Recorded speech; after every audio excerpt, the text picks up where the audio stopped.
Hey everyone, welcome to the Brews Less Traveled podcast and beer club. It is our last day here in Houston, Texas, exploring all of its craft beer glory. We are ending things with a bang as usual.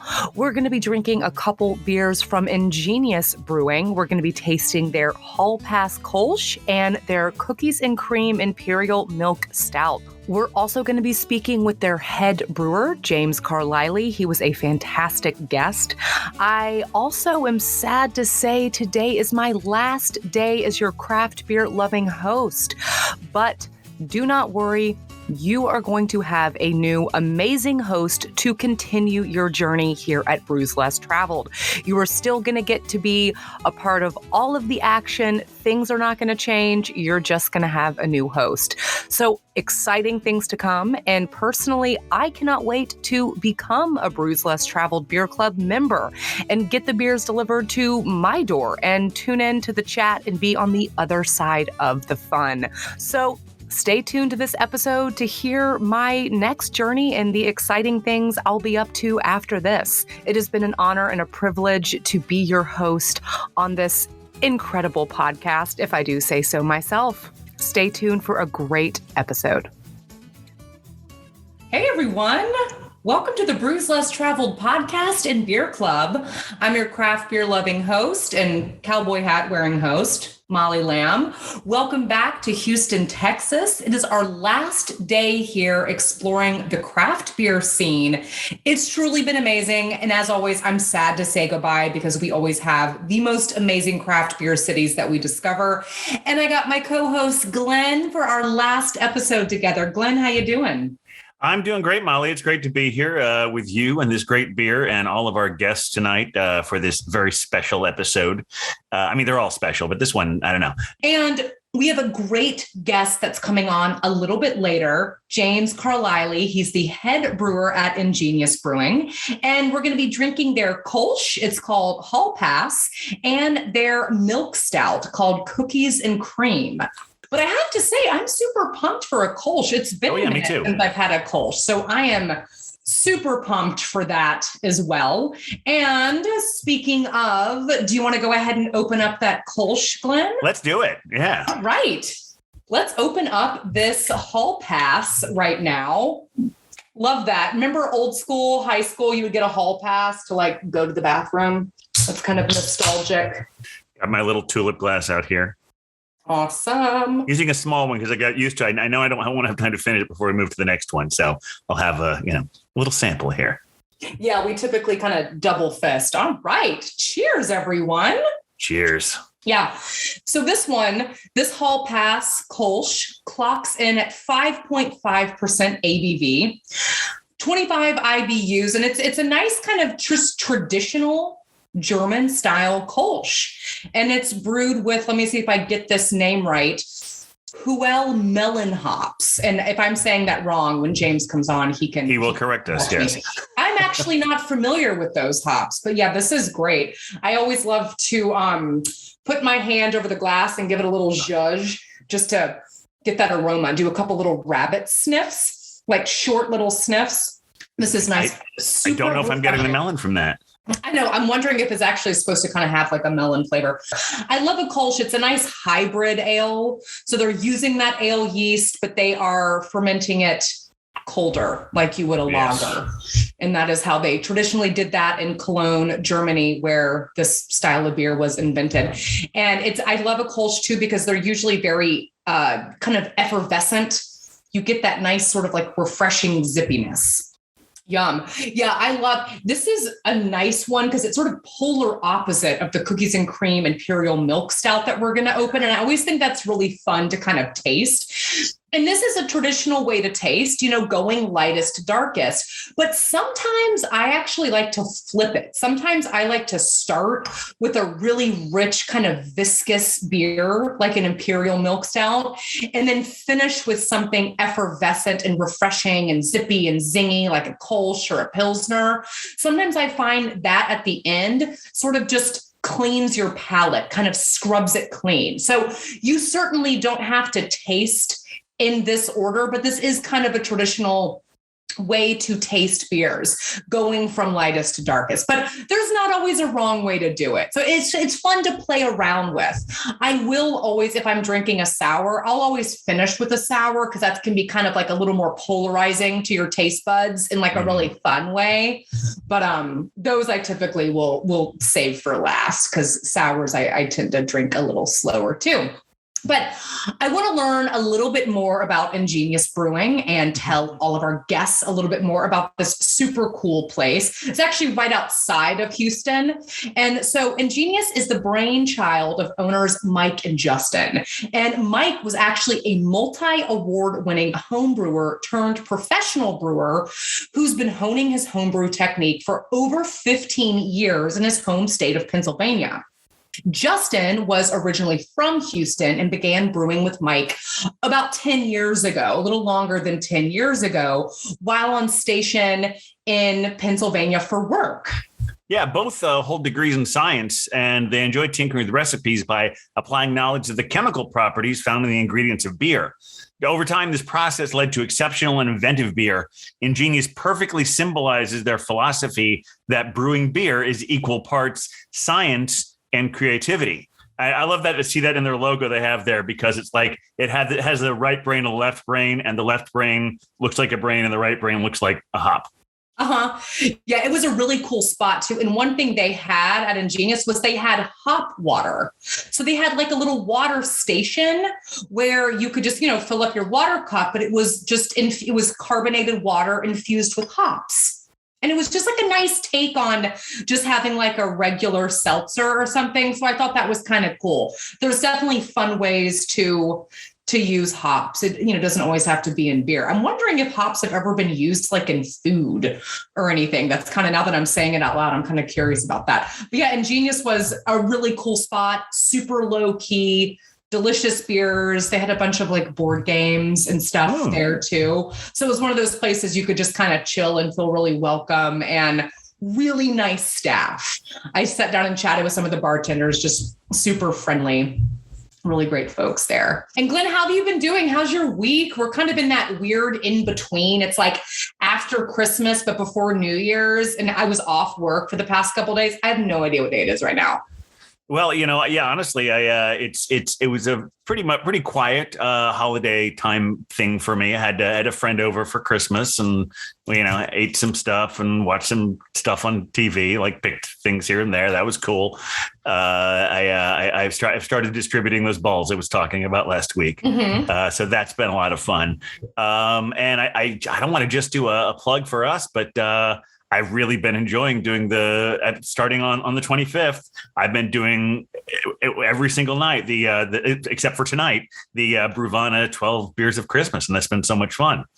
Yeah. Because I've seen a lot of this. I didn't just assume that. I recognize some names I saw in the chat there that I always see every week here. So I'm glad to know that they're here, and I look forward to seeing them for the next, 7 nights or so. Well, in fact, I think my favorite one, which is the one so far, since we've only had like 5 of them, my favorite one was one that I assume we had because you spent some time in Birmingham. It was this really great holiday. It was an Imperial cranberry Berliner Weiss, and it was really unique and special and fantastic from one of the places you went to in Birmingham. Yep. Trim Tab. I think it was Trim from Tab. Trim Tab. Yeah, that's exactly it. Yep. I didn't want Trim Tab. Yeah, I didn't want to get the name wrong. Yeah, that was a great spot. Yeah, loved Birmingham. And I was lucky enough to get one of those beer boxes, and I have not opened that one yet. Super pumped to try that one. This is so fun. A lot of our chat is kind of like going back and forth and is doing the 12 beers of Christmas. And that's right. Just because we're on at the same time doesn't mean we're in competition with each other. Oh, absolutely. Yeah. And then tomorrow night, there's another 12 beers of Christmas. I'm going to tune into that one for sure. Yes. And I'm curious, what is everyone's New Year's Eve plans? It's Friday, right? That's New Year's Eve? Yes, It is on Friday this year. What are your plans for that, Molly? I'm going to just be hanging out with my boyfriend on his boat. He lives on a houseboat. And we're just going to, I'm not a big New Year's Eve person. It's kind of my least favorite holiday. Not that I like dislike it. I just don't really, I'm sort of indifferent about it. I love Christmas and 4th of July. Those were my two favorite. I got to host our like 4th of July beer box. That was really fun because that's one of my favorite holidays. But New Year's Eve, I sort of don't care about. So him and I, we're going to get like a nice ribeye steak and grill it out and just hang out on the dock on his boat. And that sounds very festive. Yeah. Just drink some Prosecco. I got a couple good beers that I'm going to pick up from some local Chattanooga breweries, definitely a Moon Pie Stout. So I'm going to get a couple like good beers and crack those open at midnight, like all good craft beer loving ladies do. So I'm excited for just like a mellow evening. And then usually New Year's Day, I like to do a brunch somewhere. So I might find somewhere that's open and go and do like a nice, like greasy New Year's Day brunch. Yeah, I think I'm just going to be going to the same friend I had over here for Christmas. I'm going over to his place, and it's going to be a very small, fully vaccinated crowd in a New York apartment. So seems like the best thing to do for with everything that's going on in our world right now. Yeah, absolutely. I know. Same with me. Me and my boyfriend got invited to like a couple parties, and we were just like, you know what? We both just got over COVID, and it's just kind of, it was a little scary, but also I want to share a couple fun things to do while you're in Houston. So one really cool thing that you can do if you guys go visit Houston, Texas, is enjoy a show at the Miller Outdoor Theater. So this theater is 7.5 acres, making it the largest outdoor theater in the entire nation. So you can catch something like the Houston Ballet there. They also, I saw they had a Queen cover band, which sounds so fun. I love Freddie Mercury. And they have a bunch of other culturally diverse performances as well. And best of all, it's always free of charge. So check out the Miller Outdoor Theater. Yeah, we've talked a lot about all the various great museums and galleries they have in Houston, but one I found really unique was the Art Car Museum. That's the full name of the art. It's not, and no, it's not the Art Car Museum where the NEY has fallen off the sign. No, it's about cars, using cars for art. It's nicknamed the Garage Mahal. The Art Car Museum is art made out of cars. It's curious. I was looking on their website and I saw like the first thing that comes up is like a car just completely painted with various representations of fruit. And if you go through it, you'll see another of them. I think some of these might be functional cars. I think some of them might, at this point, just be art. It's hard to tell for sure, but they're like colorful sculptures of vintage rides created by a range of local, national, and international artists. And this is also, it's free of charge. Although I should say, apparently their last exhibition closed on December 19th, and they're working on their next one. And the reopening date is TBA, but if anyone's down in Houston in the next month or so, take a look at their website, and who knows, maybe you'll get a whole brand new art car show. I know. I thought that was such a fun concept. It just goes to show you art does not need to be confined to any one vessel. It doesn't need to be on a piece of paper. It can kind of be anywhere. And yeah, Houston definitely had a fun artistic vibe. There was lots of street art when I was walking around exploring. So that does not surprise me at all, but they do something fun and funky like that. But lots to do, but didn't feel too crazy. Felt very laid back, very charming city. And before we welcome James on in just a little bit, I am dying to open this Imperial Milk Stout called Cookies and Cream. So what do you say? I was hoping you'd say that. Yeah, we do our usual here at Brews Less Traveled and force everyone to double fist. I'm excited for this one. Love a stout. Got a little bit on my thumb and immediately I can taste the incredible flavor. Yeah. Great aroma right away. Beautiful nose. Yeah. And another cheers. Another cheers. In this glass, I have a very cool Tulip Glass from Pretentious Glass Co. that was on our Knoxville season. Oh. And if you pour even slightly too fast, it gives the most beautiful nucleation, but it will overwhelm. Yeah. Like it really just funnels it up. So you have to really kind of slow pour it. But here, let me take a reel. You're going to get some nice lacing from that. Absolutely. Yeah. I love seeing the beautiful lacing on glasses. It's kind of, if anyone's not familiar with that term, it's kind of like if you see legs on a wine glass, it's when the nucleation kind of sticks to the glass. Yeah. This is definitely a nice kind of rich, viscous, sweet beer. It's definitely like a nice sipper. And I'm glad we have a Kölsch in there, something kind of polar opposite. So hopefully you can enjoy that. But I'm digging this one, Glenn. What do you think? I am too. It's like it's rather unassuming for a 10%. Mm-hmm. It's got some nice carbonation there going on the mouthfeel. Absolutely. So yeah, this one clocks in at 10% ABV, like you just mentioned, Glenn, 45 IBUs. And it's an Imperial Milk Stout aged on vanilla beans, cocoa nibs, and chocolate cream cookies. That makes Which of course we know what that's code for. Or maybe it's some special version of it. No, because you know how cookies and cream first came about? No. Well, because someone was the first person who ever made ice cream with Oreos in them. They couldn't use the name because of trademark. So they just called it cookies and cream, and it became an incredibly popular flavor of ice cream. So thereafter, any ice cream with anything Oreo or like it, they just use it. Even the places who have officially gotten Oreos where there'll be Oreo on the label, I think they'll still call it cookies and cream. Interesting. I didn't know that. I love that. That's a cool fact. Yeah, I honestly was not sure at all the history around that. I mean, I'm old enough. I remember when we didn't have cookies and cream ice cream. So, God, how did you even survive? I don't know. This beer is like drinking a cookie. I love it. It's evening time here. So this is, kind of feels like my dessert. It's really delicious. It's a special one. So let's go ahead and welcome on James Carlyle, the head brewer at Ingenius Brewing. James, how are you? Good. Yourself?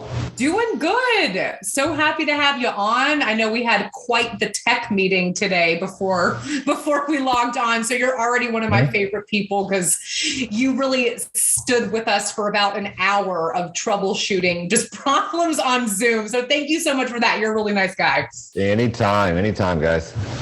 Pleasure to be on. Yeah. Well, we love to start off asking everyone their craft beer origin story. So can you tell us how you got into craft beer?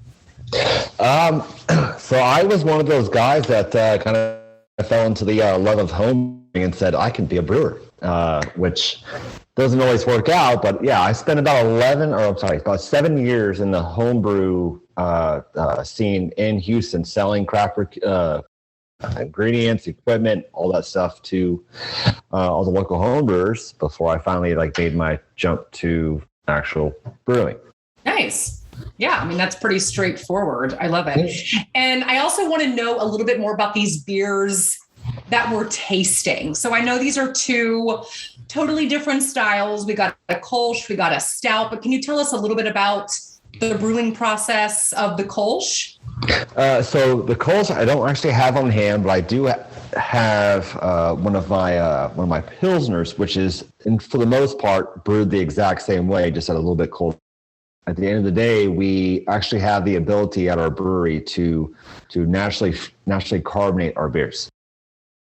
So they lend a lot more softer mouthfeel to our lager than, say, like our cookies and cream that we're having later on. But we like to pay a lot of attention to detail and go based off of tradition and stick to that. Yeah, it's interesting. The Kölsch is very much a standard traditional one, whereas the cookies and cream is a little bit more. There's because I noticed on the website you're talking about how that you like to push boundaries a little bit, but you're very, very in tune to the basics very well. So how does in the brewing process for a milk stout like this one, where does it start within the traditional way? And as far as what adjuncts you use, when do you add those in, and what sort of ingredients did you use for that? Well, when it comes to a milk stout can be completely traditional. I mean, you're going to have lactose. You're going to have lactose in a boil. That's what makes it a milk stout. Now, as far as viscosity goes, and how long your boil goes, as far as the alcohol content, we'd like to kind of extend our boils a little bit longer than average. So not so much traditional. But when it comes to what it says on the label, that's literally like what we add post fermentation. We like to have fun. We like to kind of dance on that line of traditionalism. Sometimes so far, when we get so far past that line becomes a dot. But we'd like to be able to bring ourselves back and brew a nice Pilsner, Kölsch. Yeah, and I think that's really fantastic because there's a lot of times these more interesting, more boundary pushing beers get a reputation for being something where someone is trying to hide something, and to really have that great base behind it, and then add an adjunct, sort of like really like color in the lines and then experiment and do it. You can do it at the same time. One thing I really found interesting is that, say, you have an amazing array of different pastry stouts as well as barrel-aged stouts. I think I have to come visit this brewery at some point or another. But with these pastry stouts, you're talking about how you have all these natural ingredients, and yet so many of them are based on things that didn't have natural ingredients. I mean, things like, obviously Oreo cookies, or the triumvirate of children's General Mills cereals being the Boo Berry, the Frankenberry, and the Count Chocula. So you take something that is initially made with more artificial flavors. How do you reverse engineer that to have more natural things in it? So you deconstruct. So we always start our beers, if we know for a fact we're going to adjunct a beer a certain way, first and foremost, we want to deconstruct those flavors. What flavors are actually in that? So if someone likes a Bananas Foster's, then we'll go and make a Bananas Foster. Actually make the drink, and we'll pull that beer apart. So it's cinnamon, it's banana, it's rum flavoring, it's all these things. How do we get that into a beer? Now, some things we can add actually just straight into it. Some things we have to kind of wing, or like either that or like compare, like some beers will require like a Hawaiian cake extract to bring out a certain flavor in something, and it'll help accentuate that flavor. But we're still, like we did a cherry cordial stout before Christmas break, which is what we're in right now.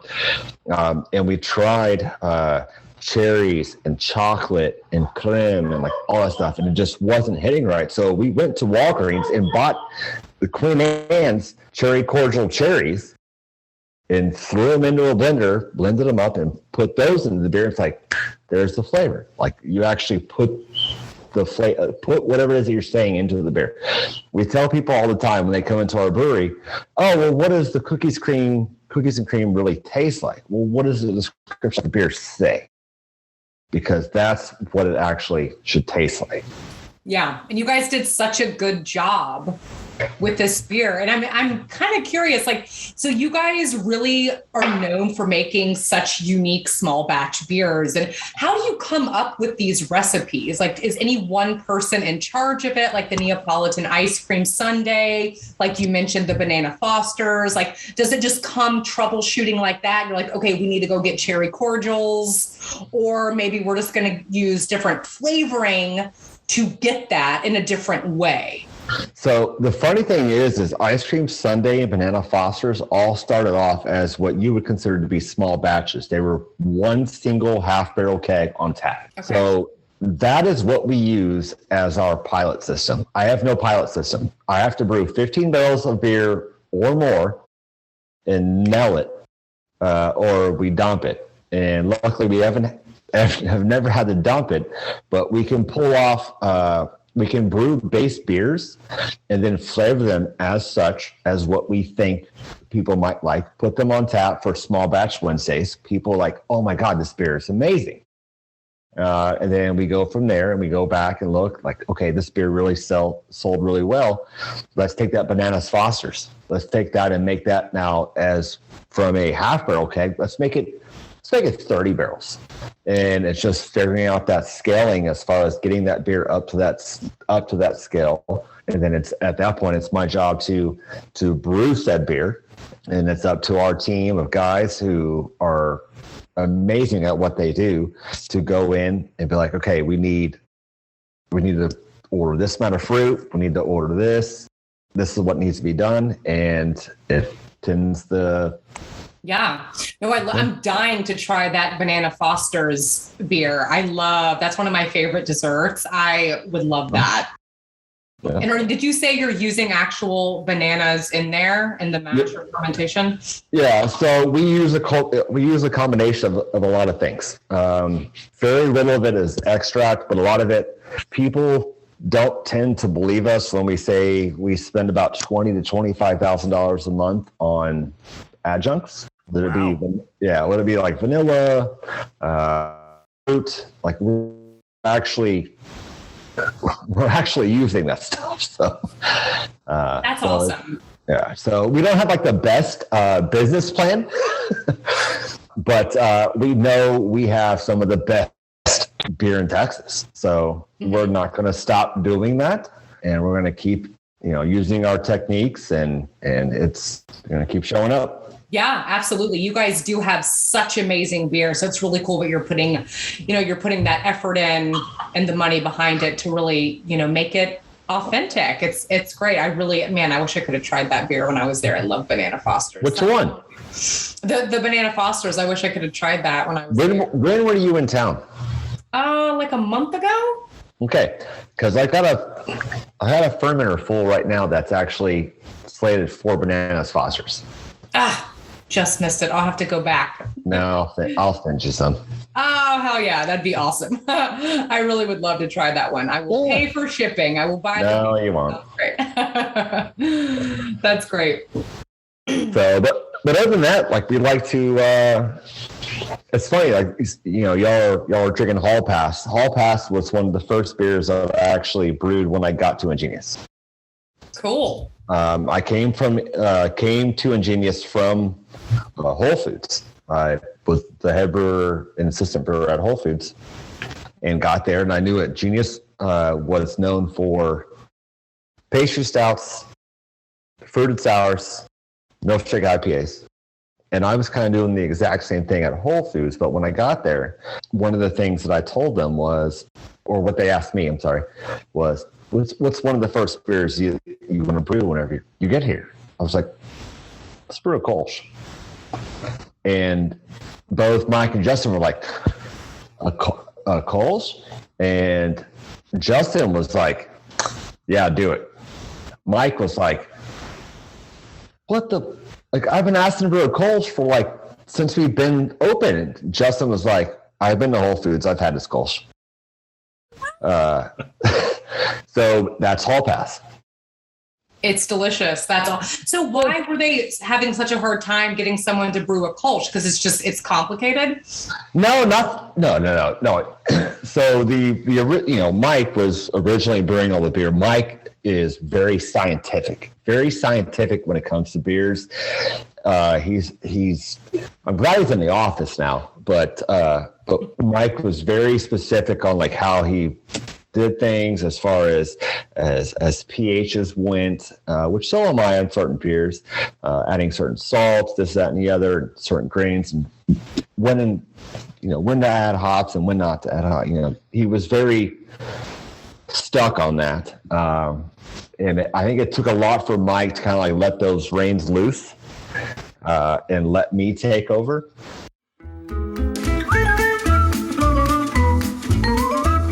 Let's take a beer break. So earlier I mentioned the term hybrid beer. So what exactly is a hybrid beer? It's going to be a beer that straddles the line between lager and ale. So a Kölsch is going to be using ale yeast fermented colder like you would a lager. This is a traditional German style of beer. Typically, Kölsches are also going to use 100% Pilsner malt, giving it that beautiful bready aroma and that lovely golden color. There's also an alt beer. So alt means old in Germany.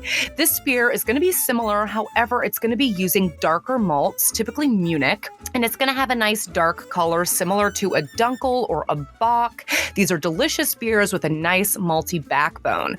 There's also a beer called a California Common, also known as a steam beer. You're probably familiar with this beer from Anchor Brewing because they really perfected it. However, this one differs from the alt and the Kölsch because it's going to use a lager yeast that's actually able to function at higher temperatures. So those are 3 hybrid ales. If you have not tried them, I encourage you to do so. They are all 3 very different and all 3 very delicious. Now let's get back to the episode. because you do various different themed trivias every Wednesday nights, right? Yeah. So tonight is Wednesday night. Normally tends to be like one of our biggest nights because it's steak night, hosted by one of Houston's just amazing, like a butcher for steak night. I don't have gone off on their name, but they knock out steaks. You can have pork chops. You can have salmon. We do that, and we also do trivia on Wednesday nights. Fun. Yeah. And I mean, Texas, you guys are known for your meat and your barbecue. So that's definitely a reason to visit you guys, to get some good steak and meat. And yeah, this Kölsch would go so great with that. That's awesome. I did have one. Oh, go ahead. Sorry, go ahead. No, I was gonna say, you know what goes better with that is the fact that knowing that the farmer that you give your grain to brings back a slab of steaks that his cows ate off of. That is full circle. I love that. That's closed loop. Yeah. Very cool. Yeah. Yep. And he does every year. So James, I think I know the answer to this, but I'm curious. Do you have more creative freedom at Ingenious than you did at Whole Foods? So yes and no. At Whole Foods, I kind of had like it's a corporation, you know, like it's kind of like constantly like, their motto there was don't go to red, don't go too far into the black. So they wanted me to fly underneath the radar the entire time.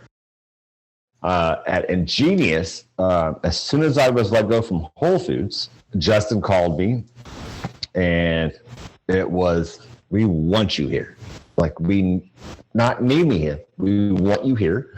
And from there on out, it was like, it's like, we're in Australia, we're in England, we're all over the place. Wow. And I'm having a lot of fun actually sitting there with my team, not only brewing traditional styles, but brewing like, hey, let's try this in a beer and do that. And it's it's a constant evolving, just learning process. Yeah. And so I'm there to, execute and then let the guys, behind me kind of like just have fun with it. Just go like, what do you want to do? Like, we do small batches all the time. So this is what's cool. So we don't have a pilot system. So like I told you, so like I can brew a 15 barrel batch of stout or sour or IPA or whatever. And then we tell the guys what kind of small batch, you want to do.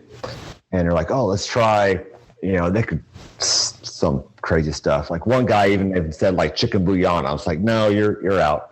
Go away.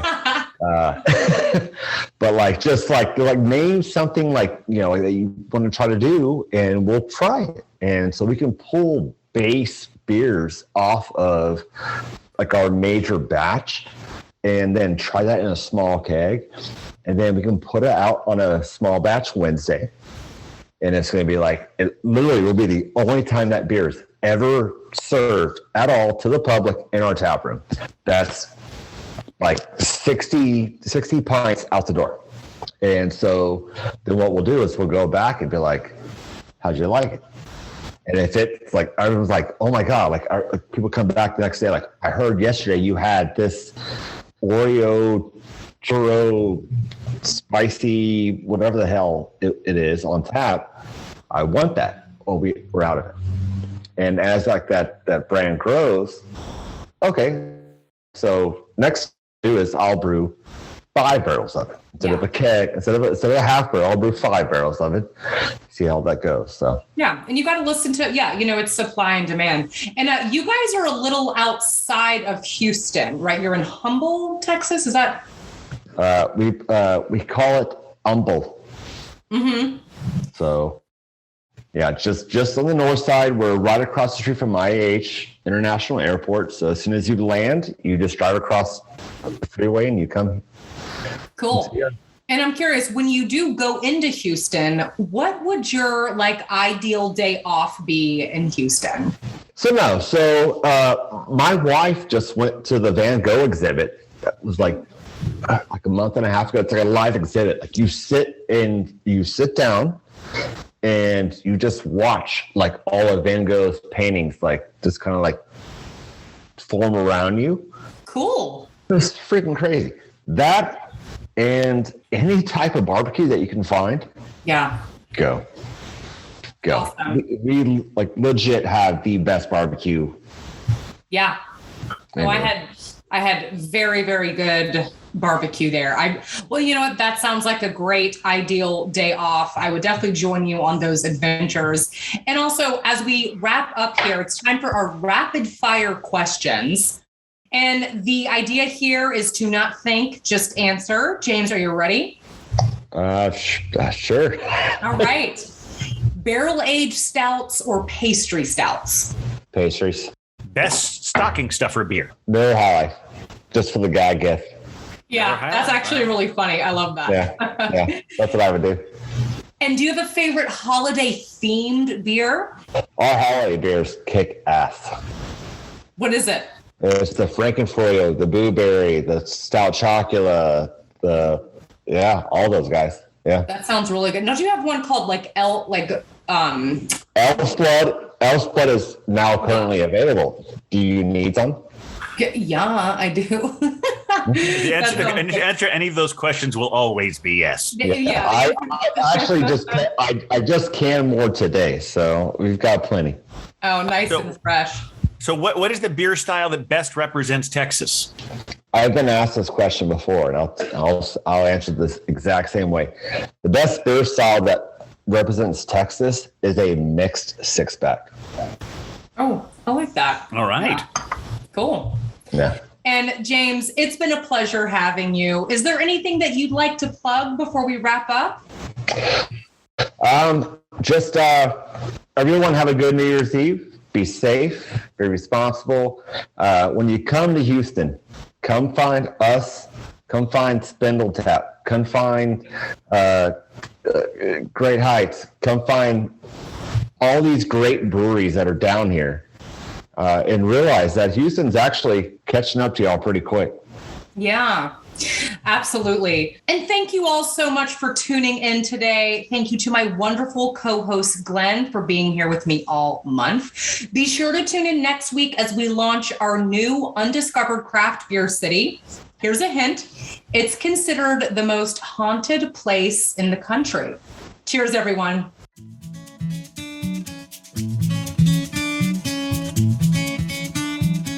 Thank you all so much for tuning in. It's always a blast having a beer with you. Don't forget to sign up for the Brews Less Traveled Beer Club, and this way you'll get the beers I've been drinking delivered right to your doorstep, plus exclusive access to our weekly live streams. You can also follow Brewvana on Instagram and me as well at Molly_Brews Less Traveled. I always love hearing from you guys, especially if it's a beer recommendation. So keep the messages coming. Cheers.